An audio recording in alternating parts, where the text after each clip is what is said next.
اللہ کا فرشتوں کی مجلس میں حضور کی ثنا کرنا یہ درود ہے، حضور کی مدح فرمانا، محبوب کی شانوں کو بیان فرمانا۔ یہ صحیح بخاری میں صلاۃ کا ترجمہ حضرت ابو العالیہ رضی اللہ تعالی عنہ سے کیا گیا ہے۔ تو پھر درود کا مفہوم بہت وسیع ہے، حضور کی مدح و توصیف، حضور کے حسن کا بیان، حضور کے خصائل کا عنوان، آقا کریم کے شمائل کا تذکرہ، حضور علیہ السلام کے فضائل کی باتیں، حضور کی عظمتوں کا عنوان، یہ سب کچھ درود کے زمرے میں آتا ہے۔ اور پھر ساتھ صیغہ بھی درود کا ہو اور اس میں شانیں بھی حضور کی ہوں، جس طرح درود تاج میں ہے، تو اس میں حضور پر درود بھی بھیجا گیا اور ساتھ حضور کی عظمتوں کو بھی بیان کیا گیا۔ تو یہ ایک خوبصورت گلدستہ بن گیا۔ درود شریف کے جو مفاہیم بیان کیے گئے ہیں، ان سب مفاہیم کو یہ اپنے جلو میں لیے ہوئے ہے یہ درود۔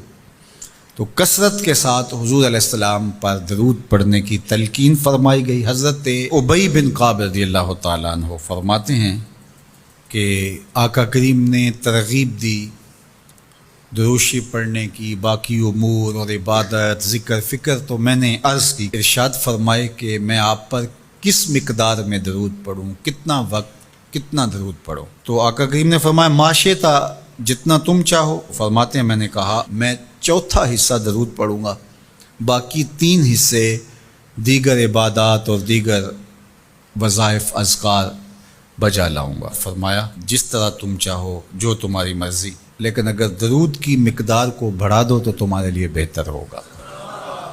تو میں نے کہا النصف، میں آدھا وقت درود پڑھا کروں گا اور باقی چیزیں باقی آدھے وقت میں کروں گا۔ فرمایا جس طرح تم چاہو، لیکن اگر درود کی مقدار کو بڑھا دو تو تمہارے لیے بہتر ہوگا۔ میں نے کہا کہ حضور میں 2 حصے درود پڑھوں گا اور 1 حصہ باقی وظائف اوراد بجا لاؤں گا۔ فرمایا جیسے تمہارا دل چاہے، لیکن اگر تم درود کی مقدار کو بڑھا دو تو تمہارے لیے بہتر ہوگا۔ فرماتے ہیں میں نے کہا حضور میں پڑھوں گا ہی درود، سارا وقت میں آپ پہ درود ہی پڑھتا رہوں گا۔ فرمایا پھر تمہارے سارے دکھ، تکلیف، اذیتیں، پریشانیاں، اس کے لیے یہ درود کفایت کرے گا اور تمہارے گناہوں کی مغفرت فرما دی جائے گی۔